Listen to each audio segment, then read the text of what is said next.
welcome back to episode 29 here of the Bullpen podcast.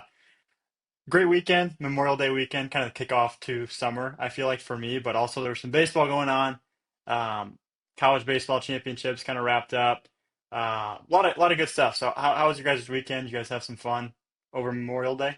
I had a great weekend. I was up in like the southern part of Wisconsin over the weekend. Honestly, like the weather was really nice all weekend. I felt like now it wasn't like super warm, but the sun was out, so that's a plus. No rain all weekend really. So no, great weekend. Obviously there's more to Memorial Day weekend than just cookouts and whatnot. Obviously, a lot of any veterans or people in the service that listen to this podcast, like thank you for your service. It's obviously there's more to Memorial Day than just some of the fun stuff that comes with it. So Yeah, I echo everything Tyler said. I got to go to a little parade yesterday, the kiddos and the family, which was nice. And like Tyler mentioned, it was a beautiful sunny day, not overly hot, kind of perfect for a parade actually. And let's hope that sunshine just continues here through playoffs, because I know we got that for 3A, 4A coming this week, and 1A, 2A is fully in the mix. Yeah, we'll get into some of the playoff stuff here soon, I think, but some disappointing stuff for our draft, I think, for some of us, but we'll talk about that here in a little bit. But the first thing I wanted to mention was some college conference tournament winners, and I think really what I was kind of going through here was just like some of the more like not local, because not all of these are entirely local, but they maybe have some teams that are uh, in the area or like a Power Four school, things like that, or Power Four conference, things like that. So first things first, Big Ten, Nebraska won the conference tournament. In the SEC, Vandy won the conference tournament. ACC was Duke. Big 12, Arizona. Missouri Valley was Murray State. The OVC was Little Rock. The Horizon was Wright State. Summit League was North Dakota State. And then the Big East was Creighton.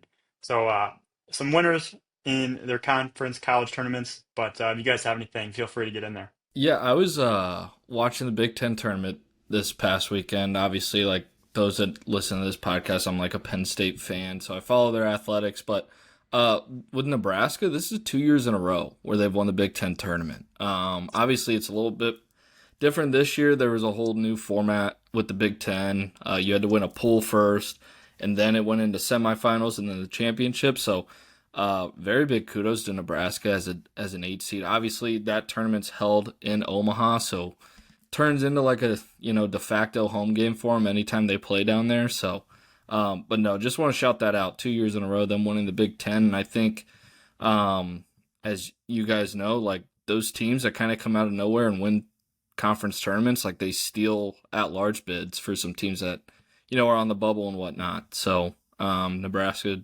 definitely did that to some teams out there across the country.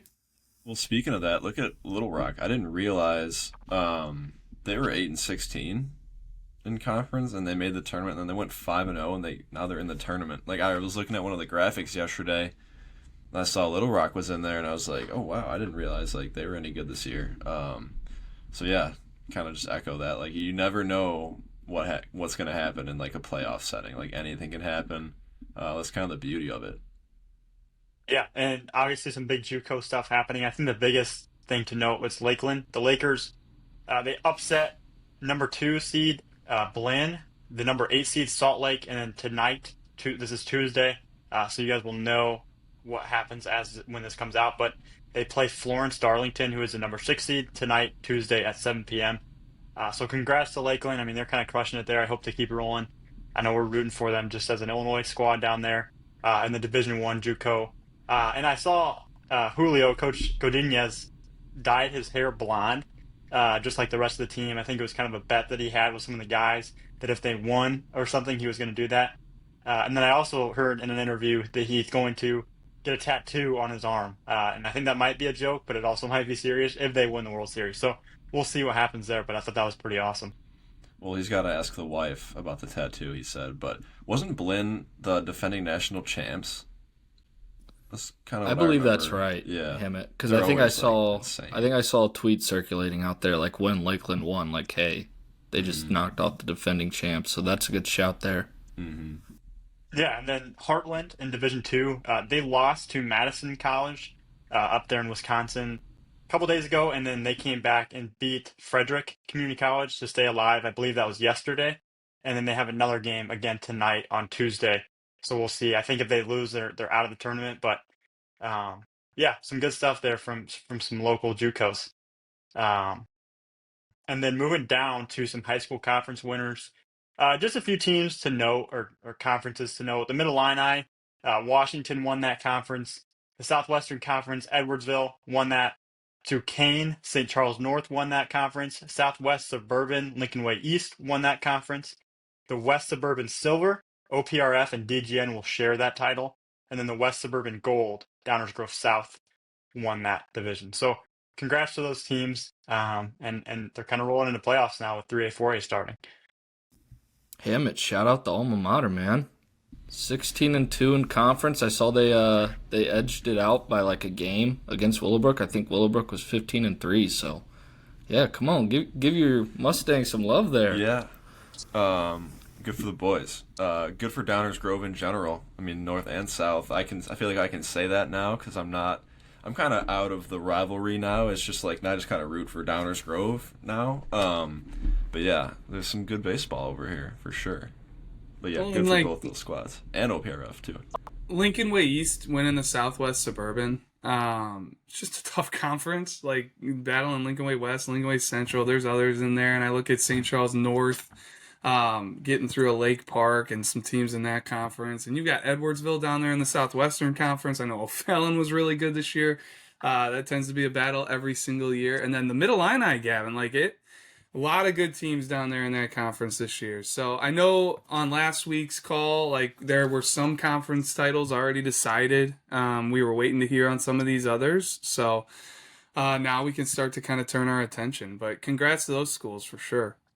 Yeah, and Hammett, big player of the week news last week. I'll let you kind of get into it, but yeah, go ahead. Yeah, we had our second National Player of the Week of the year, which I have not really dug into it. I want to know what state has the most. Maybe we can look that up. I mean, that'd be maybe hard to do on the spot here, but yeah, our second National Player of the Week of the year, Patrick Connors. He had a heck of a week in multiple ways, really. I mean, he went 14 for 18 with a triple, 5 doubles, 8 RBIs, 11 runs scored, and 10 stolen bases. And then, so the stolen bases was a big deal for us because he set his school's single season stolen base record when he surpassed 35, and now he was at 43 on the year, and I don't know what he's at now. We could potentially check, but he yeah, I mean, it's always cool when you got like a record being broken, so that was kind of the deal breaker for us. But then 14 for 18 is no joke either. Like, that's a heck of a week. And then for pitcher of the week, we went with Shea Glotzbach from Lamont, a Missouri St. Louis commit. And Patrick Connors is a junior at Hinsdale Central. I might have failed to mention that. But Shea, it was actually 2 combined outings, but 13 innings, which is 2 hits allowed, 2 walks, and 14 strikeouts. And now I was able to catch one of the outings when they took down number 10 Lincoln Way West. He fired a complete game with just 2 hits, 2 walks, and 8 strikeouts. And he followed up with a perfect game over 6 innings with 6 strikeouts. So heck of a week for him. 2 different outings. Both those guys really awesome weeks. And we're not doing a player of the week this week. It's going to be more like playoff performer stuff and some diamond notes still, but just wanted to throw that out there. Well, and I got fired up too, Pete, because like Coach Storacco, I know in the note he sent over to you, said it was like basically the most dominant stretches of his career, talking about Glotzbach. Fired me up because, first off, that's Glotzbach going into the postseason for Lamont. Like, you want him hitting on all cylinders. He's a senior. You want him to be, at his best come playoff time. But then I also chose Lamont. So I love to hear that, and that might have been sticking with me last week when I picked him, knowing that they had a hot arm on the mound. But congrats to Shea Glotzbach there. Those are 2 impressive outings. Yeah, and then our typical diamond notes section is what comes up after this, but just a nugget, I guess, is last week's story was the biggest story that we've had so far in Diamond Notes. So definitely go check that out. I don't think we're going to break down any of the performances this week. But definitely get into that and go take a peek because there was a lot of information in there and a lot of good nuggets. And that's a huge shout out to the high school coaches. That's where we get all of our submissions. So if that's our biggest week, that means the high school coaches are getting in there, sending it to us. Thank you, thank you, thank you, and continue to do it here as we get close to the final weeks of the season. I know some schools are already done in 1A, 2A, but we'll need that same kind of participation when it comes to like Player of the Year awards, getting all the stats in, so that we can put out the most factual information possible and gather information on every player across the state from every high school coach. So that needs to be in the running for Player of the Year and all state teams. Yeah, and I think a kind of a big part of this episode I was excited to talk through is our playoff kind of extravaganza, I guess, and the check-in to see how we're doing. So Tyler, take us through it. What are the standings? Who's winning? I'm sure I'm not in first place, but go ahead. Well, yeah, I'm surprised you are looking forward to this segment because it's not not gonna be pretty for you. But no, first off, obviously, if anybody listening to this didn't check in last week, we had a whole playoff extravaganza episode where each of us went through and drafted 3 teams from each high school classification in terms of who we think could win state, but also there's some strategy involved there. There's a whole point system. So I guess where I'll start is just our standings entering Wednesday, where you'll have sectional or 1A and 2A sectional semifinal games, but 3A, 4A playoffs will all start this week. So with the standings entering Wednesday, we've got Dane in first place with 17 points. Myself with 16 in second. We've got Drew in third with 14. Peter is in fourth with 12, and then our guy Gav is trailing in the back with 9 points. You sure this is right? It's not rigged. I'm pretty sure this is all accurate information, but obviously now with 3A, 4A starting this week, Gavin's gonna have a chance to really make up some points. So just some news and notes with this thing, just recapping last week's 1A, 2A action. Obviously Gavin did not have the best week, but Gavin still has Father McGivney left in 1A. He had Monmouth United and Forston, who are both now eliminated. You gotta This is stop a tough laughing. segment here. This is a rip on Gav segment. I think we're all taking way too much joy in being able to rib on Gav.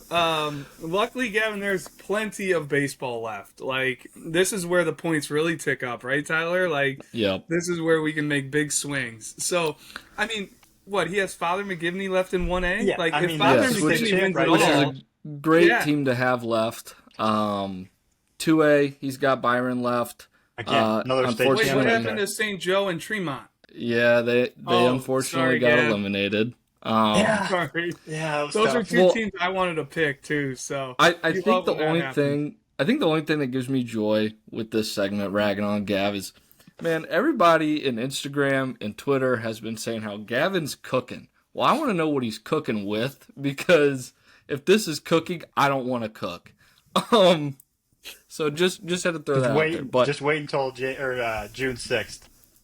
all right, I'll hold you to it. But myself with the 1A section of things, I still have Harvest Christian and Waltonville hanging in there. Unfortunately, Armstrong was eliminated. All of Peter's 1A section or selections have been eliminated. He had Arcola, Parkview Christian, and North Clay. Dane has Gibson City, Melvin Sibley, and Illini Bluffs still hanging in there in the 1A. Unfortunately for him, St. Bede, who was his first pick, was eliminated. That's Gavin, tough. you have no room to be laughing right now. Moving over to 2A. Well, hold on a second, because I think Okay, you skipped all right. over something that's very important. I Oh, just okay. listened to everything you said. Am I the only person on this call right now with all 3 of my 1A schools still left? Yes, that is Because correct. that's the way it looks like to me. And you were gonna gloss right over that. That's really That is all I'm fair. standing on over here. Yep, that's All a right. great shout out by you and a total misstep by me. But yes, all of Drew's 1A picks have survived up to this point. He had Ottawa Marquette, Yep. Shout them Prout out. Catholic, and Goreville, who are all going to be playing in sectional final games starting Wednesday. Moving over to the 2A side of things, myself, Peter, and Dane, all three of our teams have made it through the first week of playoffs. My three teams are Teutopolis, Monticello, and IVC. Peter has Wilmington, who I'll actually touch on here in a little bit. He has Wilmington, St. Anthony, and Normal U High. And Dane has Chicago Hope, Sacred Heart Griffin, hashtag do it for Dane, and Newman Central Catholic. So that's what we got 2A wise.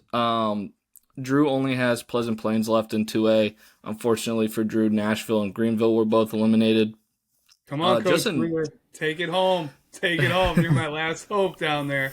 Let's go. Sorry, Tyler. No, you're good. Just one last note I had when I was digging into this with the 1A, 2A stuff is none of our teams will actually face off in sectional semifinals. Now, a lot of that could change going into Saturday for some sectional finals, but I thought that was an interesting nugget that we will have no head-to-head matchups yet. So Is that because they're all eliminated? well, in the case of Gavin, yes. I got two. but- I got a team in each. But that's what I have, Gavin. I see there's some notes down here. I mean, No, one the thing I alma wanted to mater? say. Yeah, before we get to that. Okay.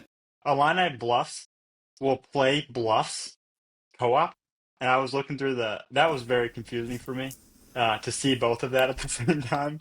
But Battle they're of the playing. Bluffs. They're playing on sectional or on Wednesday in their sectional semifinals. So that is the Battle of Bluffs. So Dane, we'll see what happens there. But no, the Henry Mallards they won a regional on Saturday and they beat Putnam County, big rivalry for Henry. So I was pretty surprised, honestly, to see that, and I feel I can say that because I went to Henry. But yeah, that was a good win there for him. But a lot of upsets too in 1A, 2A. Tyler, go ahead if you had anything. But Yeah, so honestly, like with us doing this, it's been a lot of fun personally for me to I mean, Saturday I was like sitting on Game Changer. Like, you guys are probably like, oh my God, this loser, like not enjoying his Memorial Day weekend. But like, it's been a lot of fun for me to just kind of like track this. And one game I had my eye on was the Wilmington Coal City game. It seemed like it was just an awesome game. It was 0-0. Go into the seventh. You go into the bottom of the seventh, and Bryson Meents, I hope I'm saying that right, a 2027 for Wilmington, hits a walk-off home run to beat Coal City 1-0. And he was recently pulled up. I was looking at his stats. He's only played in 9 games this year, so what a way to make your mark as a sophomore over there for Wilmington. So that was just one game that really caught my eye when I was digging into all this stuff. So shout out to Wilmington there. Yeah, it's my boys. Never a doubt. Never a doubt. And hopefully there's more performances like that, because to me that's what the playoffs is all about, is when these guys get in those pressure-packed situations and seeing guys that rise to it, rise to that occasion, step up. And for him to be just called up, that's a really, really cool story. That's like a situation that might like kickstart their like run, knock on wood, but like hopefully that kind of gets a little fire going. Like we've seen that a million times where like one swing kind of kickstarts like the whole thing and it just kind of snowballs from there, but we'll see. Well, and we've seen it with all these upsets to, these high seeds so far in 1A, 2A. It's a lot of the times, whether it's the NCAA March Madness tournament or, it's one and done. Those like first or second round matchups can sometimes be the toughest ones. You win on a buzzer beater, whatever, a late game situation in basketball or in baseball, you get that walk off, whatever it may be. Somehow you survive and advance. And that kind of like gets the weight off your shoulders, whatever it is. And then you're like, all right, we had our scare. Now let's go play. I'll never forget it. Naz's first year winning their state title a few years back. They were down to their last strike at the St. Lawrence. They were playing at St. Lawrence, down to their last strike multiple times against Lamont, and came back and won, and then kind of cruised the rest of the way. So like you said, Peter, that's a great point. Like, who knows now with Wilmington and what they'll do. That's what kind of came to mind for me too, was that Naz run. But like also, yeah, I mean that's kind of a tough draw to get Coal City early like that. I mean Coal City, I'm not sure off the top of my head what number seed they were, but that's always a team that is very like solid and makes runs. And like I've had teammates that played for Coal City, and they were very good, and they were on some great teams. Like that's just a team that you don't want to have to face in the playoffs, and clearly they showed it, like playing them really well. But yeah, I just feel like Coal City always has an arm or two. And that's all totally, it takes in yeah, these playoffs. Like we were looking at St. Joe Ogden losing to Tolono Unity, like it takes one arm to just, have hitters off balance for 4, 5, 6 innings, and then all of a sudden it's 1-0 and everybody gets tight, and you never know what can happen at that point. Yeah, and that was the one thing I wanted to mention with the 1A, 2A upsets. They're in the Peru, St. Bede sectional and the Altamont sectional. There were 0, 1, or 2 seeds that advanced past the regional finals. So, like, big shout out to all those teams that were upsetting or beating the teams that were the higher seed, because that's always, as a player and fan, that's just exciting to do. That's awesome. So good for them. Happy for them, especially the Mallards. But yeah, I think that kind of wraps up our coverage here from the playoffs, probably, unless anybody else has anything they want to mention. But yeah, No, when this comes out, Gav, 3A, 4A playoffs will start, right? So on yeah, Wednesday, look for games. Hopefully weather cooperates, but there's going to be even more madness taking place. Double the madness. yeah. Yeah. But I was gonna put in there.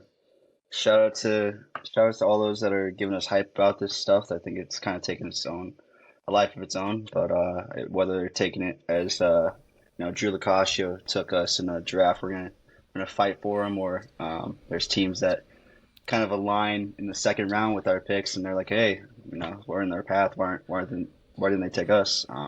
Shout out to those guys. I think it's pretty cool. No, I Totally. think Like, yeah, use it as extra motivation, right? Like, yeah. prove me wrong. I don't know ball or whatever it may be. And Tyler, if you were going to get in there and say something, or Gavin.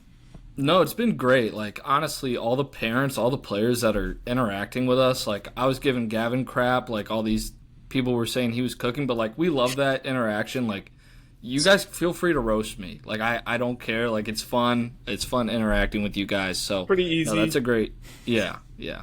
So that's a great shout by Dane. I feel like it really kind of has taken on a life of its own. So that's what I had.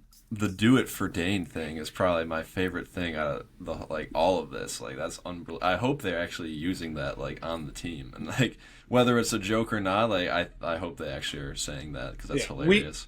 we need Chance coming out of dugouts. We need do it for Dane Chance. The yeah. Griffins down there in Springfield. Let's go. Like, don't like. Let's really get in there. Let's make it a mantra.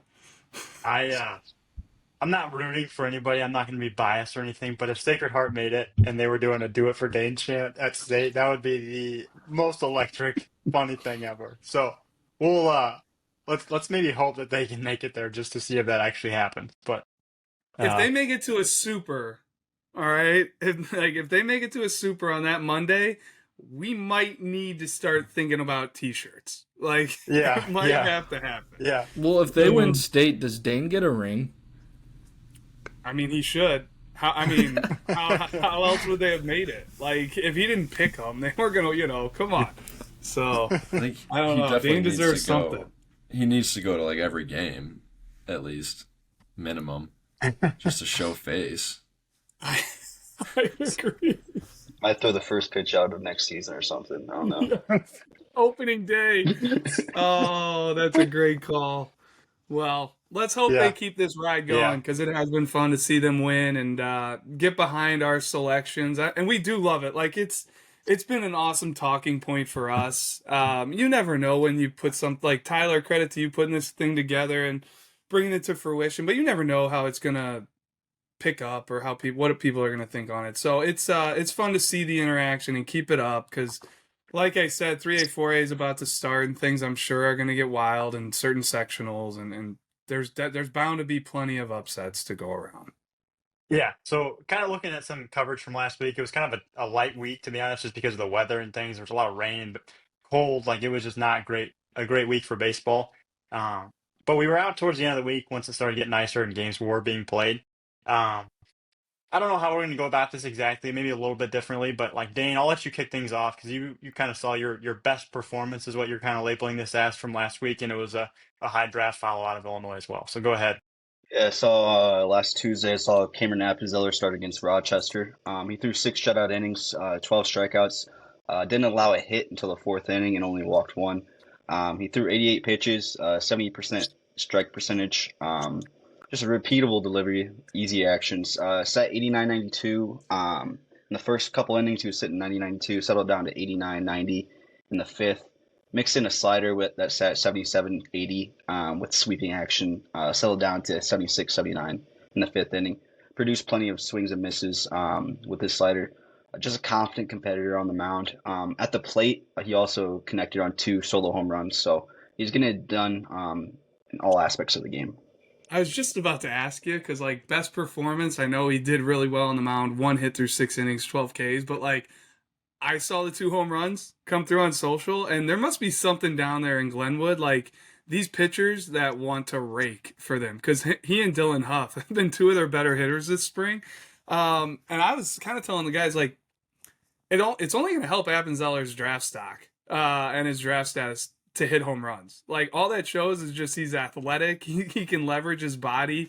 He's a three-sport athlete. He plays golf in the fall. He plays basketball in the winter, and he comes out here in the spring. And he took a while to get going on the mound before he came out and threw. I think it was like mid-April before he came out, but he's been doing it with the bat and on the mound, which is really, and I'm sure Glenwood could use everything that they could get from him and Dylan Huff. So they'll be a team to watch now with Appenzeller kind of clicking on all cylinders here come postseason.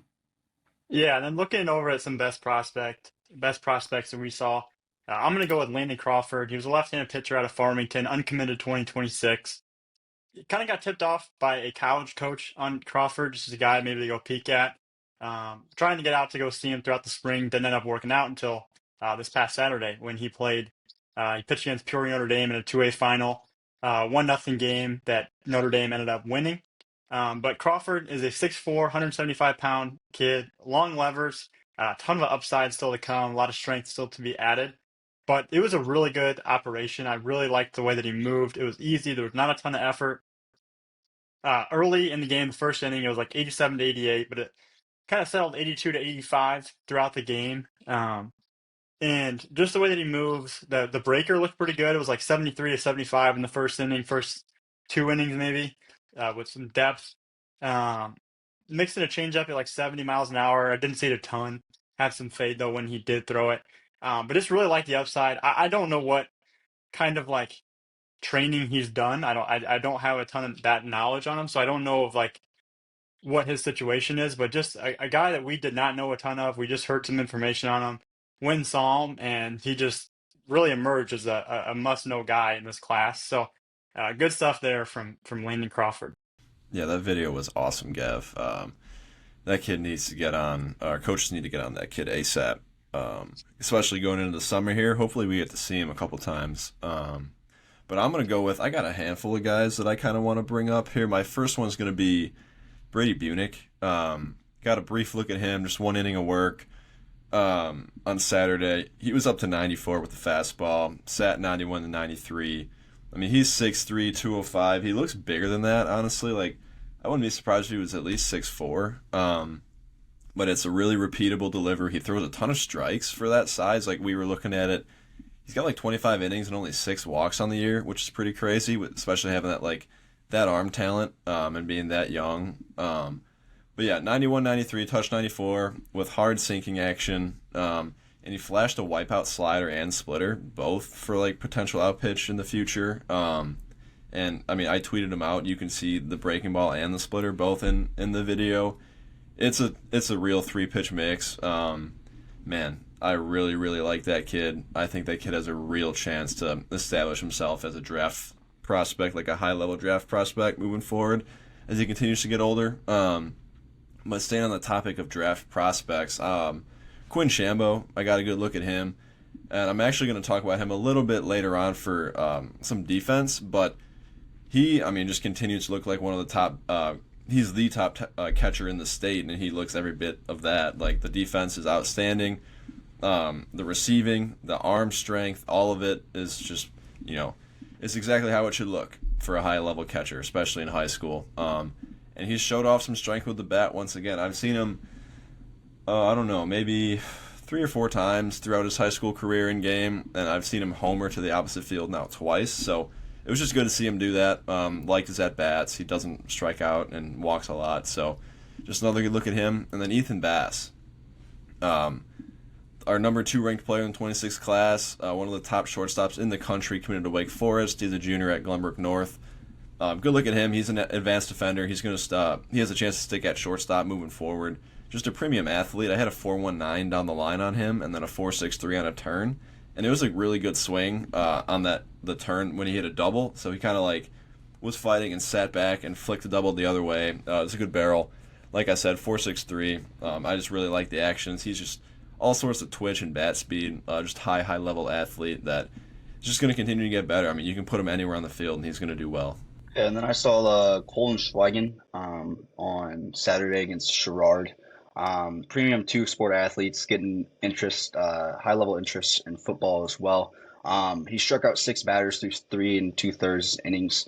Fastball was firm, sitting 87, 89, topping out at 90 with life. Mixing a curveball that sat 72, 75 with sharp late actions in an 11-5 shape. Curveball shows out potential. And he also struck out 5 of his first 10 batters faced, as well as connecting on 2 singles. So this is a guy that's a top 10 player in our rankings, and he's continuing to show out well. I think we can move over to starting pitching here now, right, Gav? All right, cool. I'm going to go with Zane Caves because in the game that I saw on Saturday, it was kind of just like a bullpen day for both teams, so no one really was in the game for that long. But Zane Caves, a junior from Minooka, going to Michigan State, caught them on Monday. Caves went 4 innings, just allowed 2 hits, no earned runs, just 1 walk, and struck out 11. I mean, he was up to 90 with the fastball, was kind of sitting 83 to 86 later on, but it was a lot of 88s early in the first inning. Then he bumped 2 90s, actually. And he was showing a really good breaking ball, low 70s with a ton of depth and sharp action. The hitters had no chance. I mean, he could flick that whenever he wanted for a strike. And the fastball was really playing up, too. I mean, he's 6'5", 6'6", like, basketball standout. Love the way it moves. He's definitely got a little extra on that fastball just with the extension he gets and the athleticism in the arm. But big fan of Zane. Saw him earlier in the year. And this just kind of speaks to, like, those 2 sport guys. Like, I had him at 83 on the first time I saw him. I think it was their first game of the year. He was out of the pen. He was fresh off basketball. Like, probably had not been throwing at all. And now he's bumping 90. So it's just like, those 2 sport guys, like, you love them because they're premium athletes, but it might take them a little second to get going. But it seems like he's in full swing now. And what a perfect time with playoffs coming here. He seems like he's been dominating at least like the past month or so, like every time he takes the mound. Yeah, and then I saw, I'm going to go with Hunter Ball. I saw him on Wednesday against O'Fallon, 2026 name from Edwardsville. He threw 5 2/3 innings, shutout innings, allowed 5 hits, 1 walk, and struck out 4. Clean full arm action. Fastball sat 84, 86, topping out at 87 with straight actions. Mix in a curveball that sat 71, 73 with sharp actions, which produced swing and misses at the bottom of the zone. And then also threw a changeup that sat 77, 79 with deception. Second time I got to see Ball this season, and he's continued to improve. A really interesting 2026 name that's still on the board. And then we're going to go to best defensive play. In that same game, I went with Braden Robertson from O'Fallon 2026. He was out in center field. He caught a fly ball in deep center field and gunned down a runner at third that was tagging up at second. The throw was very impressive. It was right on the line, very accurate. Not only was he having to range all the way back for the catch, but just to no hop, throw it, and it was just a perfect throw. I don't know what else to say about that. Good stuff. Yeah, my defensive highlight, I guess, will kind of be similar to what Drew did last week. I'm just going to shout out Quinn Shambo. Just the way he handles the pitching staff, like his ability to present pitches around the zone, like he stole numerous strikes that like the other dugout was kind of mad about because they like were probably not strikes, but he was able to subtly like steal them and present them well. I mean, with him, it's really just like you're never going to want to run on that kid. He led the Super 60 in arm strength. He had an 86 mile an hour top velocity from the chute, and it looks every bit of that in person. Like, we've had him down to a 186. I mean, I was getting him around like 2 in pregame or in like in between innings, but you could tell he wasn't going like full speed, like game speed. He was just kind of like nice and easy and just like flicking it effortlessly.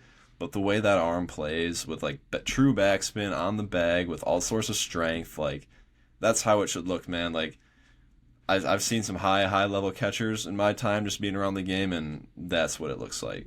He's just going to be a really fun one to watch. Like I don't know exactly what's going to happen with the draft, whether he goes this year or down the road, but that kid, he's going to be playing baseball for a long time and at a high level. Just a big fan of Quinn. And I mean, you look at also what he did on the football field. We're kind of talking about two-sport athletes. Like the dude just dominates in everything he does. Like he was arguably the best quarterback in the state this year, and then he just is absolutely tearing it up on the baseball field. He's hitting like 500. Just big fan of him. And on top of that, Pete, you talk about his arm. Like, I think if he ever wanted to, it would be super interesting on the mound. I know I've said it on this podcast in the past. Oh yeah. But I could easily see it in college playing in the low to mid 90s with a really good breaking ball. He was up, For sure. two summers ago. He's at the Future Games throwing 89 with a breaking ball. So kind of speaking to what he does on the football field, he's just really talented.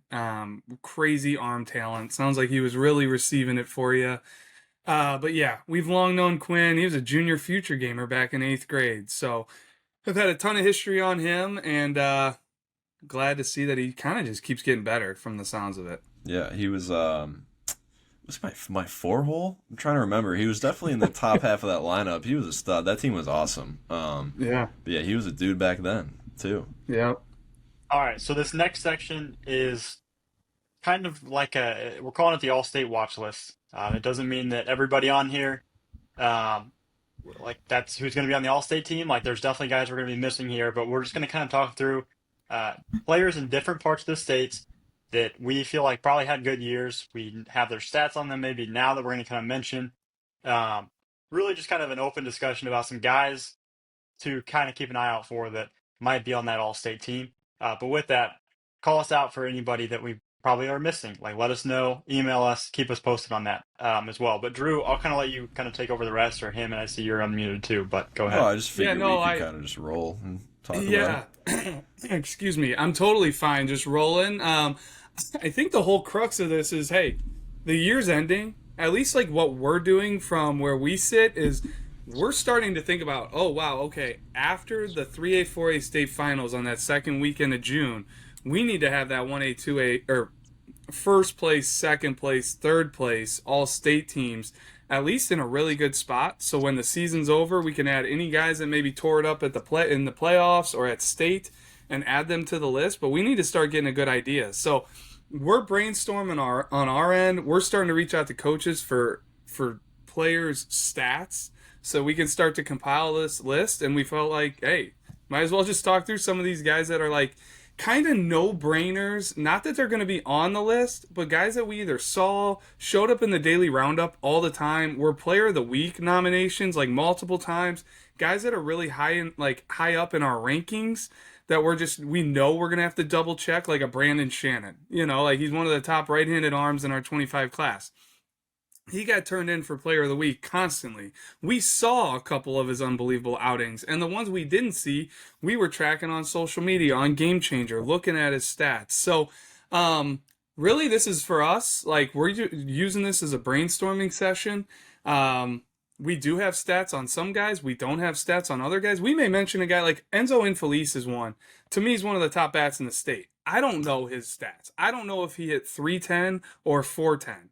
I know he's one of the most imposing bats in any lineup in the state, and I know he's got all kinds of power attached to it, but like we're going to have to find out. But I'll tell you right now, like Enzo Infelice is going to be on that short list of guys we need to cross-check. And really that's all we're trying to do right here. So, you know, Enzo's one that we're going to have to look into. I see Naz right here at the top has 2 guys listed, and Jaden Fauski. Like he was on the short list last year for being player of the year. You know, Ryan Sloan ended up getting it, led York to state, in our opinion, was the most dominating player in all of high school baseball last year. He had a fastball in the upper 90s with all kinds of pitchability, but man, Jaden Fauski was right there. We'll have to check in on him. Landon Tomey, every time we see him, he rakes. Every time we don't see him, I feel like we're seeing a video of him hitting a home run on social. Um, this next one for me is like one of the most fun ones of the year. It's Jack Bauer.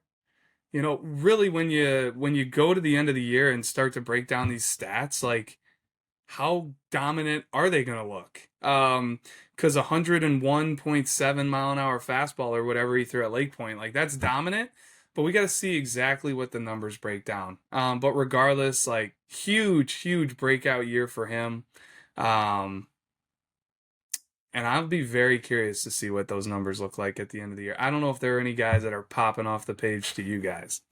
Well, I'm gonna go highlight my preseason pick for Player of the Year, Connor Essenberg. I'm just looking at it right now. He's hitting 480 on the year, and it seems like, I mean, he's one of the more dominant two-ways in the state, and he's 5-0 with a .8 ERA. Now, I'm trying to figure out. It says these were last updated on May 24th, according to Max Preps. So, but either way, I mean, he's got 41 innings. This has got to be correct. 41 innings with a 0.8 ERA, and 91 strikeouts. It's pretty good. Pat yourself on the back. Yeah. That's a good preseason pick right there. I mean, it's not hard. I mean, the dude does it with the bat and on the mound. Like, it's all props to him. But, yeah, I mean, and a couple other ones that I know are just dominating. Gavin Triesenberg, CCL Player of the Year.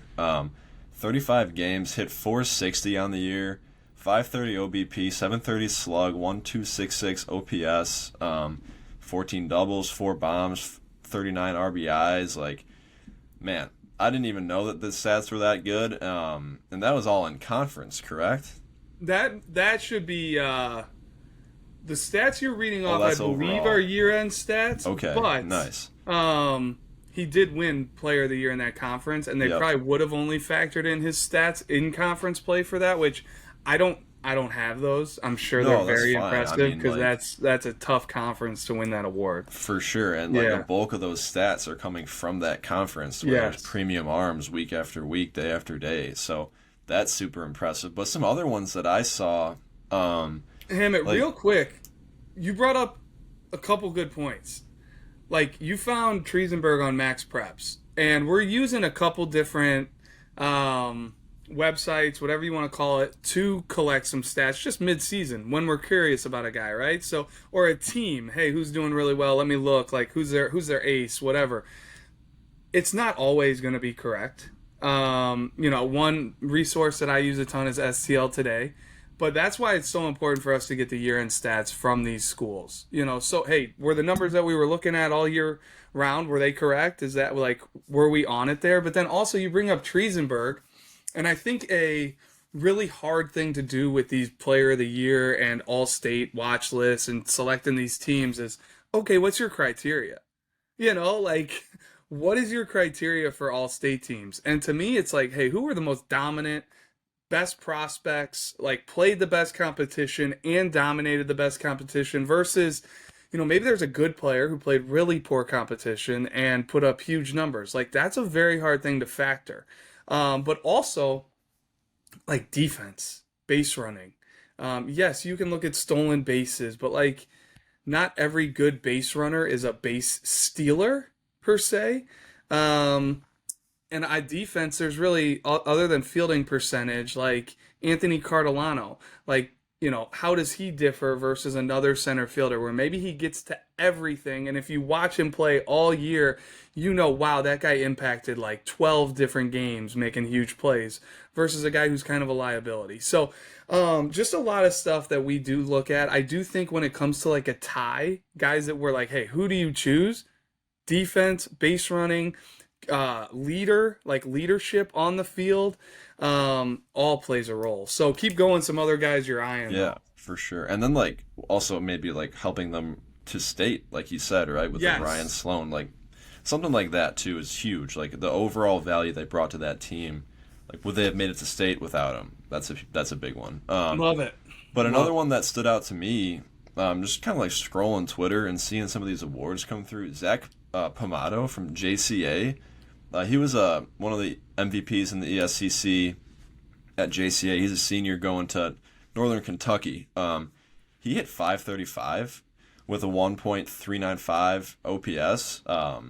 That's a heck of a stat line for that kid. I don't know what the numbers are on the entire year, but I mean, he's long been like a worker behind the plate. Tough, gritty kid. He threw out 5 runners too, as well. So good stats on him. That 651 OBP is nuts. Yeah. Because like yeah. the beautiful, like if you really think about it, he's getting on base at that clip, and he's a catcher. They're immediately then putting in their best base runner.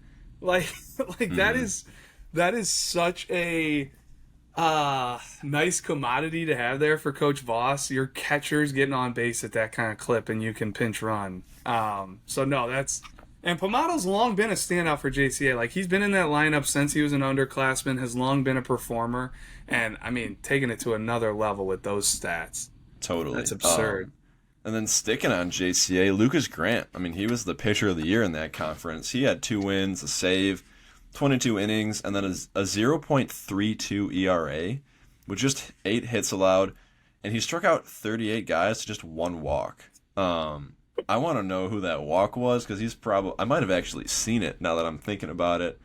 I'm guessing it was a bad call. I think it was a strike. Yeah, I think I saw it. It might have been against Bishop McNamara now that I'm thinking about it. But he had a .04 whip. I've never seen a whip that low in real life, I should say, maybe like video games, and then a 105 opponent batting average. So those are just video game numbers. Man, it seems like every week he was dominating, and I know he continues to do that. I picked JCA as one of my teams to win state, and I'm really liking that pick with with Lucas Grant leading that rotation. And I know like Ian Campbell was all conference as well, with like a 2.5 ERA. So totally, they're going to be very dangerous, and they're going to be throwing some of the hardest throwers, I would say, in that 3A playoff. At least what's going to be coming off the mound for them. But definitely, a guy that I don't know his stats, but like I loved this year, and I'm sure he played high level defense. He probably got on base and scored a ton of runs. Probably stole a good amount of bases. But Lucas Simulik, he's a gamer. Defensive player of the year too. Okay, so he won defensive player of the year. No errors at shortstop. They don't play on a natural artificial surface there at JCA either. Like it's natural. So I do think like that also plays into it for me. You go to St. Lawrence, you go to Brother Rice, like they've got turf infields. Like it is a huge difference, especially at the high school level, playing on dirt versus turf, because there's not water in, that dirt. They're not rolling those infields every other day when it's soft, making sure it's level like they do at the college level, So definitely like that's a crazy stat. No errors at shortstop. And maybe that's in conference play or whatever that is, but that's still impressive. That was 100%. A name that jumped off the list. I know he's been hitting well for him too. Yeah. He's at the top of that lineup. So yeah, big fan of him. But a few more for me. We got 2 guys from Manuka, like Zane Caves that I just mentioned. Like he's been on a heater. It seems like the past month and a half, like that kid's been dominating every time he takes the ball. I'd love to see his end of the year stats. I'm sure they're really good. And then Braden Zillis, like he was all state for us last year. He does it on both sides of the ball as well. I mean, when I went to see Manuka on Monday, and Braden hit a home run, like one of the first pitches of the game, just straight away center field, just boop, home run. Like he just does that. Like he just always hits for us. He's like one of the first people that comes to mind when thinking of dudes that just dominate in all aspects, and he's a good prospect too. Like I think Illinois State is getting a heck of a player on both sides of the ball with him. So big fan of him. And then a few from Libertyville, we were kind of digging through them. I mean, their rotation is absolutely stacked. I mean, shoot, imagine if Quinn Shemba was pitching for them. Imagine him just closing games. But, I mean, his arms They have the flexibility where if they wanted to, they probably could have, because you could throw Wilberding back there. You've got some guys that could catch for them, too, at a high level. Totally. Some good catchers. But, yeah, I mean, Josh Holst, he's 8-0 with a 1.3 ERA. He struck out 85 over 47 innings. Chase Lockwood, he was huge as a sophomore for them, and he's picking right up as a junior. 41 innings with a 1.1 ERA, 7-0, 45 Ks, just 10 walks. And then Brady Bunick, he's rocking a 1.1 ERA, And I believe it was like 25 innings and around 31 strikeouts and just the 6 walks for him. So that's awesome. Like he's throwing that many strikes with that arm talent at that size. And then Quinn Shambo, he's hitting 490 on the year, 121 plate appearances, 16 doubles, 4 triples, 3 doubles, 20 walks to just 7 strikeouts. That stands out to me. And then he's got a 587 on base percentage with a 1.420 OPS. So really good stats there as well. Well, and one guy that you were watching, I think you've seen him twice maybe this year. I got to watch him once at the Kickoff Classic, but Jack Wheeler. And I think it's always a unique dynamic too when like selecting player of the year, you know, a pitcher only or a position player only versus like a two-way guy. Man, the guys that do it on both sides of the ball and put up kind of video game numbers on the mound and at the plate are hard not to, you know, gravitate towards. And Jack Wheeler's one of those guys. He got double-digit home runs on the year, I'm pretty sure. He's been pitching a lot as well this year, probably throwing more than he ever has in years past, playing a good third base. So that's a name that I will be very curious to dig in on his year-end numbers. I know Braden McKendrick, left-handed, uncommitted junior left-handed arm at Brother Rice, was lights out all spring for Brother Rice, especially in that Chicago Catholic League. Jake Matisse won the Pitcher of the Year in that league. He's an uncommitted junior. We'll have to see what, you know, all these numbers are at the end. Brandon Thompson, you know, Tyler, like we've talked about him quite a bit this spring. That's one school that like we still need to get out and see, if I'm not mistaken. And I think one of the things that we take a lot of pride in and try to do throughout the spring is see, you know, as much bang for our buck as we can at a matchup, or as many good prospects as we can, young prospects, guys that are uncommitted, but to spread the love to as many schools as possible. And it is very hard to do. But that is one school that like has some guys that we need to see, that maybe playoff time we can get a good matchup. I think they play Deerfield coming up on the first round, but Brandon Thompson won the ESC. What was his actual award? Did he win He was co-player of the the year? Or offensive player of the year per Okay. St. Viator's Twitter. That's his selection there. All right, and he hit 525, I believe, in conference. And he gets to his power. You know, had quite a few home runs that we saw just from digging in numbers. So we'll have to see what his year-end stats look like. Zach Bava at Naperville North like broke a school record for career hits.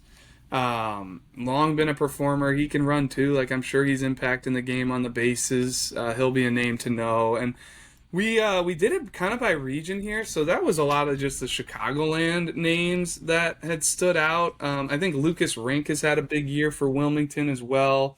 I want to say like 85 strikeouts and 57 innings. Yeah. 85 strikeouts, 57 innings. He's got a .74 ERA, which is nuts. We talked a lot about that Wilmington Coal City game from Saturday. He threw a complete game, 7 innings, shutout, 3 hits, struck out 10 guys. So he's just been doing it all year for Wilmington. So I think he also swings it a little bit too for them. So let's see. I'd be curious to know what his hitting numbers are, because I loved his swing at the Rock last summer. But just another guy to know. What region do we want to go into next? Like the northern western Illinois? I know there's a couple names here. Some of it can be kind of confused with Chicagoland area as well, but Yeah, if I threw some of these names in here, so I mess up like the technical area of the state. That's on me. I'll take the blame there. I was trying my best to think of like the best way to word it, but yeah, if you guys got anything on any of these guys, feel free, or I can just kind of go through and talk about a couple of them. yeah, I think it's all about like, hey, we see you. You're on our list. Like we know we got to get stats on you. We know you're a good player. Like you've done something that has piqued our interest. So yeah, I like all these names on this list you got here, Gavin. Yeah, I mean Davis Colley, I think from Sycamore is one, and honestly Jackson McDonald too. I'd be curious what his numbers were like him. And I know you saw him a couple times.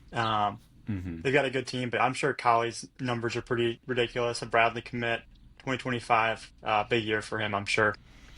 Yeah, especially as a first baseman, he's probably mashing. I've seen him a couple times, and he's just really physical left-handed bat. And good shout on McDonald too. I'd be curious to know what his hitting numbers are. But Yeah, I mean, then like we got guys like Cody Fritas who have been on varsity for multiple years now, so they've got some experience, and he's actually another two-way. We really like it on the mound, and I mean the bat's really interesting too. Adam Swanson's another one from Ottawa, like future gamer. Can really hit, can kind of play a little bit of everywhere in the field, like outfield, can catch. Andrew Talbert, same thing. Like that dude's a Swiss Army knife that's been having a really good year from the looks of it.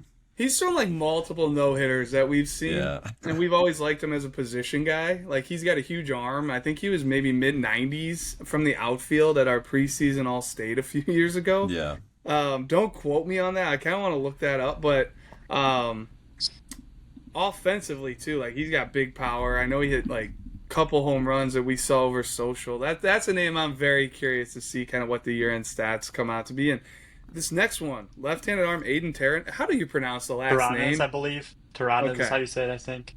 Out of Um, Sherrard.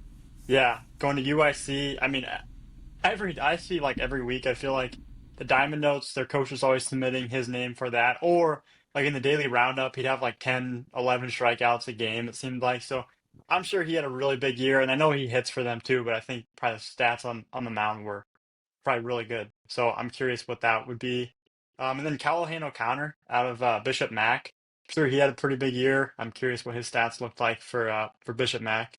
And I know they had Don Panazzo too, who had when I looked a few weeks ago, he had some pretty good stats for Bishop Mac as well. So a couple guys in that area. I'm sure there's plenty more that we haven't mentioned here, but uh, I'm seeing some loud stats in this central Illinois region here, Gavin. yeah. Like a lot of strikeouts for some arms and stuff like that. The first guy I wanted to talk about was Duncan, right? RJ Duncan out of East Peoria is a 2026 coming to ISU.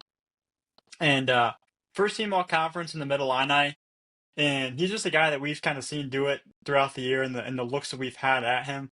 But at the plate, and this is all coming from Max Preps, so I'm not entirely sure if it's fully updated, but just what we have from Max Preps, he's hitting 452, four homers, a triple, 10 doubles, 21 RBIs, 25 runs scored. And then at the plate, or sorry, on the mound, he threw 44 innings, struck out 59, only walked 8, allowed 3 runs, and then has a .47 ERA. So I definitely think he's probably going to be one to keep an eye on.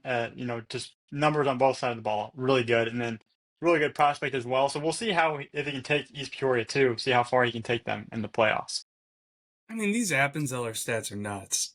Yeah, I I'm curious how many total innings he's thrown, but the 37 strikeouts to 2 walks, he hasn't given up an earned run, and opponents are hitting 132 off him.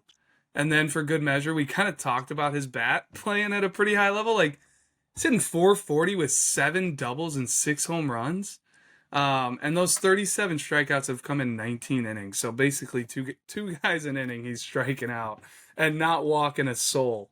Um, that's dominant stuff right there. So I think if there's one guy to watch come like playoff performances, watch out for some Cameron Appenzeller action for sure.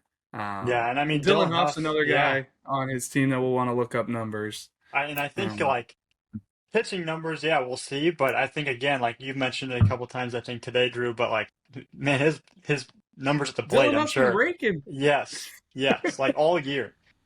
A lot of home runs, doubles, triples, things like that. So yeah, Yeah, I'm like curious. constant extra base hits, I feel like. Yeah, And Cash Van Houten has been on the rise since the winter and clearly carried it over to the spring, Gav. What do you have here? yeah. I mean, you said 464 in the year, four triples, 11 doubles, 15 RBIs, 29 runs, 13 stolen bases, and then on the mound, almost two strikeouts an inning this year. 44 innings pitched, 87 strikeouts, 22 walks, and a 2.07 ERA. As a sophomore, kind of leading the way for that Canton team. So, really good thing to mention there, I think. But yeah, good You, stuff there for the year, and we'll see what his final stats are. I mean, you said it like sophomore. We don't get too many sophomores or freshmen that are really even on this list that we're talking about, or that end up making the first team, second team, third team all states. Like they have to be pretty special. Now there have been guys that have made it, but like Man, a lot of these names I'm looking at are juniors and seniors, and for Cash to do what he did, that is 87 strikeouts in 44 innings as a sophomore. Like that's pretty nuts. Yeah. Um, And Tanner kind of looking at, Thomas's numbers too are yes. just crazy. Looking at some Mount Zion guys, just Sam Driscoll is a guy I'm going to keep an eye on. Andrew Tay, Jackson Beeler, three guys for that Mount Zion team that I'm sure had some pretty good years. I know when I saw them, those were kind of guys that stood out, so I'm sure they had some good years. And Drew, yes, Tanner Thomas, our Cole, like you mentioned, going to Louisville. I think I said that right. I'm trying to change my ways of Louisville, saying Louisville, Louisville. Louisville, All right. Louisville. Yeah. Um, but he batted Oh, you're 580 good. on the year, hit 9 jacks, 15 doubles, 39 RBIs, 41 runs scored, 14 stolen bases. And then on the mound, 31 innings pitched, 67 strikeouts, 7 walks, only 1 run allowed on the year. So really good stuff as a two-way for Tanner Thomas. That Uh, is great to see. yeah, Like that strikeout to walk ratio is huge. Because I actually do know, like when we saw him, it was a little scattered. The last couple times I had seen him, so he's clearly in the zone with some dominant stuff. So shout out to you, Tanner. yeah. Bright future. He's like highly athletic. And then kind of Um, looking in the Peoria area, and I guess I should have mentioned these are two-way guys we're talking about. We'll kind of break it down positionally and pitchers too. But uh, back into the Peoria area, Davis Weeks sitting 521 on the year with 2 jacks, 3 triples, 11 doubles, 31 RBIs, 42 runs scored, and 31 stolen bases. And then on the mound, 45 innings pitched. I think I yeah, got I don't that know how many something. Ks that is, Gavin, Yeah, but I'm guessing also it's not the number we have yeah, listed there. I'll have to look that up. Yeah. Um, but no, good stuff there. If someone can get that stat, that'd be awesome. I was looking at max preps, but then Caden It Shotzik, starts with a 7. I'm guessing he's got 45 innings pitched with 70 plus Ks. yeah, Would be that's my guess. yeah. But Caden Shotzik out of Brimfield, really doing it at the plate. 423 with 7 homers, 4 triples, 12 doubles, 50 RBIs, 39 runs scored, 11 stolen bases, and then 13 innings pitched on the mound, 33 strikeouts, 10 walks, 3 runs. And thank you, Dane, 77 strikeouts on the year for Davis Weeks. So some good stuff there for both Weeks and Shotzik. I mean, Shotzick's basically striking out every guy he's facing. All of his outs are coming via strikeout, except 6 of them, if my math is correct. So 33 out of 39 outs have come via strikeout. That is dominant stuff. We got to see that at the future games. It's a big fastball with a really good slider and a great looking frame that's only going to continue to get better. Yeah. And there are some dominant prospects in Central Illinois. This is great. Yeah, looking at some position guys. Max Heineman, he's hitting 505, 3 homers, 4 triples, 9 doubles, 34 RBIs, 30 hits, 9 stolen bases. And then Drew Stevens, another catcher, first baseman for that Normal Community team. Both these guys are at Normal Community. Stevens is hitting 417 with a 537 OBP, 655 slugging, and 1.192 OPS, 4 homers, 8 doubles, 30 RBIs, and 19 walks on the year. So they're kind of like leading the way in that 3-4 spot in their lineup for Normal Community. So hopefully they can kind of lead the way for them in the playoffs. Carson Butler out of Sacred Heart Griffin, just curious how he's doing. Don't have his stats, but just a guy to keep an eye on. And then Mike McCoy at Washington. I know he had a big year for them, Dane. Kind of leading the way in the middle of that lineup, right? Hitting 391. 13 doubles, 5 homers, 43 RBIs, 29 runs scored, and 12 walks on the year. So, some good stuff here for some position guys. And just looking at like next being the pitchers, I'm just gonna get ahead of it. Like the guy that I love that I know is throwing some big games. I don't know the stats. I don't really care that much. Like it's not gonna change my prospect feeling on him, but Chase Reinhardt, Normal West. Like I can't wait to dig and see what he's done. He's probably taking the ball in every big game for Normal West. So bright future left-hander down there. He is a high follow sophomore for Normal West and Coach Hawk.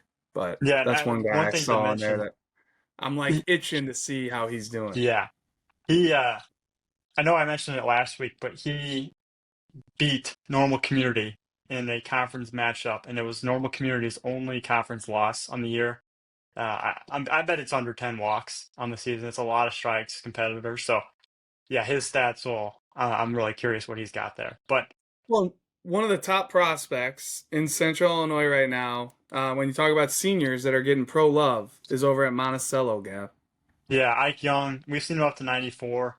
Again, I don't have his stats, but they're still in the playoffs right now. So once they're done, hopefully we'll get those year-end stats from him because I'm sure they are really good, kind of leading the way for them. Last year they had Luke Teschke and Ike Young, but now Ike's kind of leading the way on the mound for them. So I'm sure he can kind of carry them through the playoffs, having an arm like that and two-way. And another guy in that senior class, Gavin Swartz, out of Normal Community, kind of the ace. Junior, Yeah, or junior sorry, the class. junior. I say No, you're senior. good. Yep, A all good. junior, Gavin Swartz going to Indiana. He is Normal Community's kind of ace of their staff this year. 47 innings pitched so far this year with 69 strikeouts, 16 walks, and a 7-1 record. So good stuff there from Swartz. We've seen a Yeah, ton of good performances come out of Ryan Shaffnett. I would say yeah, earlier in the season it was way more dominant than we've at least the box scores have seen as of late. But that's still a guy that's probably put together a really, really good resume on the year. Andy Antonacci, big fastball out of Sacred Heart. Like we'll need to check in and just see what his numbers look like. Could be a lot of strikeouts. You just saw Landon Crawford out of Farmington, yeah. so we'll need to see what he did on the year. Did you get any I ideas? I did. It was 80 plus strikeouts on the year, maybe 20 walks. I'm kind of making this up on the spot a little bit, but I think it's like 6-1 or 7-1 potentially. But he had a really good year for Farmington. So Well, and we'll have to get the actual stats. another small school arm that I know is high on our prospect list. Like, hey, we need to see this guy. I think the projection is through the roof, but it's at Armstrong, Traxton Roberts. He's a sophomore arm down there with long levers. Looks like he was striking out a bunch of guys, like 55 strikeouts in 26 innings, maybe. Carter Prina over at Washington had a really, really good year. And I think that might have been it here that I'm Yeah, seeing, Gavin, unless I'm forgetting somebody. yeah. No, I But I tried know to do there's a my ton of guys best. down in Southern Illinois we need to get to, Yeah, too. So yeah, Southern Illinois is absolutely loaded right now, especially when you start talking about all the senior arms that are down in the area. But when you really start to break down, man, who's putting up the numbers and in the St. Louis area, who's leading the way in certain categories, it is unbelievable how many guys they have to follow down there right now. Um, and the two-way impact, and I like Austin Muzo and Connor Blue and Joe Chirotto. I think those are three guys, and Hayden Bernruder. I'm gonna throw those four guys, and I might be missing a guy. This is kind of off the cuff here, but those four guys have been extremely dominant. I would almost say with the bat first, and then on the mound. Like Joe Chirotto, I want to say is hitting over 500. Um, Connor Blue is leading the area in home runs, I want to say. I'm gonna have to look this up as I'm talking now because now I'm second guessing myself. I was looking at a lot of stats, but Connor Blue, Joe Chirotto, Austin Muzo, um, and Hayden Bernruder have had huge two-way years. Like Hayden Bernruder, 448 with 14 doubles, 8 triples, 3 home runs, 47 RBIs. And then on the mound, he's got 50 strikeouts in 26 innings. I definitely think he deserves to be right in that mix with just high end two-way guys down there. Hunter Ball, another two-way guy that maybe doesn't. He's only a junior. All those other guys that I just mentioned. So Connor Blue, senior at O'Fallon, Austin Muzo, senior at Mascuda, Hayden Bernruder, senior at Triad, and Joe Chirotto is a senior at Edwardsville. Joe Chirotto's hitting 515, 7 home runs. He's got 10 games started on the mound with 50 strikeouts and 41 innings, 2.52 ERA. So he has been more dominant with the bat than he has been on the mound. And I think he's intriguing some pro guys with what he's done with the bat. Cannon Camp's another two-way guy just to know down in that area. Father McGivney. But Isaac man, Wendler those down here, Drew at Father yeah, McGivney. great call out there. Him Yeah, and Cannon Camp are some high-level two-way guys for Father McGivney. Father McGivney had some guys like towards the top of the leaderboard when I was looking at it. Um, like really, really impressive stats that were coming out of Father McGivney. I'll get to them more here as we get down the list, but like pitchers, Waltonville, Brandon Menser. He's one of the senior, like one of the high end draft guys down there. Him and Andrew Winslow are kind of like those pitcher only guys this spring that I would say should be on that list. Andrew Winslow, I don't know how dominant his stats were. It sounded like he just kept getting better and better and better as the spring went on. He's also a basketball player, so it makes a ton of sense. But position only guys, and I guess Hunter Ball, I see we moved him up into this like two-way category, but Hunter Ball has given up one earned run on the entire season. He's thrown 32 innings. He started 6 games. I just think that's like a crazy, crazy good number. And 3 runs total. Like he has a 0.22 ERA. And he's still uncommitted. He's a junior. Dane just saw him topping at 87 with all kinds of pitchability. And then he also plays a really, really good middle infield. He's 321 right now with a 444 OBP. So that is a lot of just me talking. Are there any other arms down here? Anybody else you guys want to shout out? Because Yeah. if not, I'll just keep going. No, I Yeah. see down here we got some more two ways. And Nolan Liebert from Escuda is another one. He hit 360 on the year, 450 OBP, 558 slugging, 25 runs scored, 22 RBIs. And then on the mound, he started 5 games through 36 innings and struck out 33. Um, but yeah, Dane, I don't know. Do you have any other guys down here that you're kind of keeping an eye on? I know you saw a lot of guys in Southern Illinois. I agree with the labor. I thought that he is a funky right-hander that is an eye to keep an eye on, a name to keep an eye on the 26 class, as well as Isaac Wendler. I know we talked a little bit about him, um, but he's a guy that topped out at 88 in a previous stint that I watched him. Um, and he also hit a 1.274 OPS at the plate, uh, held the opposing batters to a 137 batting average. So you're just doing a lot of stuff for that Father McGivney team. Absolutely. And yeah, so I got my stats where I need them to be. It wasn't Connor Blue that almost led the area, but Austin Muzo. Austin Muzo has 9 home runs, and that currently leads the entire St. Louis area, Missouri, and Illinois. And he's an absolute dominant arm on the mound. So just really impressive stuff there out of Austin Muzo. And then a couple of these guys led the area and runs scored. Justin Turhar. We've thrown out a lot of names now for Father McGivney, like Isaac Wendler, Cannon Camp. Justin Turhar is a senior going to Missouri St. Louis, but runs scored 53 on the year. Omar Avalos, Father McGivney, uncommitted sophomore outfielder. He has scored 50 runs on the year, which is 3rd on that list. And then if you go to home runs, Omar Avalos is 3rd in the entire area with 8. So he's playing a no-doubt center field. He's scoring a ton of runs. He's also hitting for power. He's only a sophomore, and he hits left-handed. So just big shout out there for Omar Avalos. I thought those were 2 kind of just really big outlier numbers with the home runs, the runs scored, and then Justin Turhar, Father McGivney, just continues to look like an extremely dangerous team down there in 1A. Lucas Krebs at Edwardsville is a guy that's been a long-time starter for them. He's had a big year, hitting just shy of 400 with 8 doubles. Keegan Sipe has been one of the biggest, I wouldn't even say revelation, because we've always known he was a really good bat. He came to our junior future games as well, and was an imposing left-handed bat as an 8th grader. Like that has stayed the exact same. Hit 388 with 13 doubles, 4 home runs, 36 RBIs, has really kind of just added some impressive depth and thump to that lineup. And then at the top of that triad lineup, you've got Gabe Deaver. He really stood out to me when I saw them play in game. Like I just felt like he did a little bit of everything. He can run the bases. He's a tough at bat. He's got sneaky power. He can hit to the whole field. Like he's a really good prospect to keep an eye on coming out of McKendree.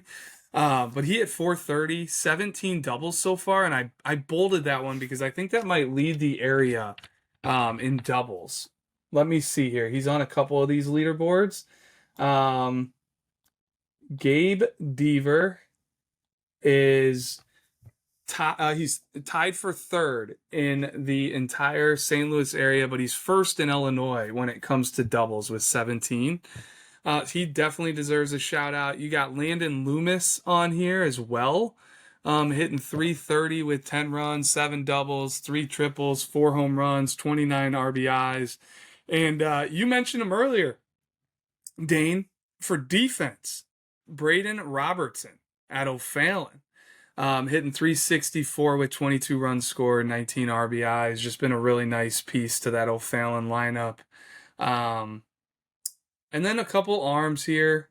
Sawyer Brunson really stood out to me. I know we're on like a little bit of a Triad Father McGivney kick, but like, man, Sawyer Brunson deserves his love. Like, I really liked it when I saw him throw this spring. He's going to Lewis and Clark junior college right down there in that area in Godfrey. But 59 strikeouts in 29 and a third innings pitched. Like, that number right there, I was like, that's video game, that's outlier. Like, that is a huge number of strikeouts for innings pitched. So Sawyer Brunson, shout out to you. Shout out to Triad Father McGivney, having huge years down there. We got our work cut out for us. I think that really is what it comes down to when we go to select these teams. We have a lot of numbers, a lot of players to dig through, and a lot still more to come. Like, a lot of like Pete, I thought hit on it perfectly earlier, talking about like playoff performances and like carrying your team to a win. One that really man, like brings me back was Brady Lauk with Plainfield East. It was like, had a good year coming into the playoffs, and then in the playoffs he did absolutely everything for Plainfield East with the bat, with the arm, led Plainfield East to the state title, and like completely elevated himself when it comes to like, our all-state teams. So I need to take a breath after all that talking, Gav. Sorry for kind of Oh, you're dominating good. the microphone there. I hate when I do that, but there's a lot of players to mention, and they all deserve some love. And the thing I don't like about it is, like, we just went through and mentioned a ton of players. We missed people, right? Like, we definitely missed guys, and we don't want to miss guys. So, let us know who we missed, whether it's a Richard Carlson up there at South Beloit, or somebody else just kind of sitting out there that maybe we just haven't come across your stats, or we missed your daily roundup, or whatever it may be.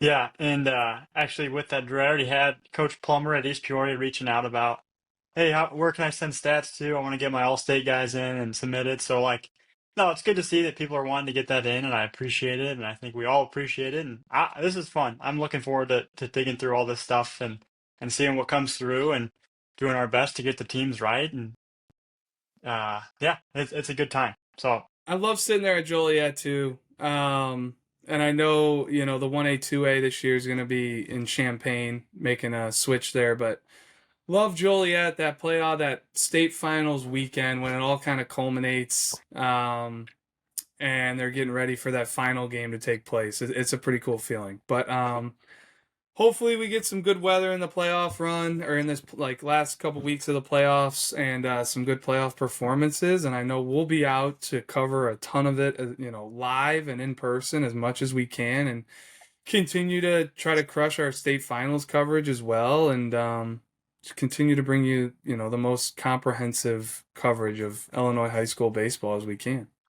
yeah, well, that'll wrap up episode 29 here of the Bullpen. Appreciate you guys listening. As always, subscribe, like, comment on our YouTube, and follow us on Apple and Spotify podcasts. Appreciate you listening, and we'll see you next week.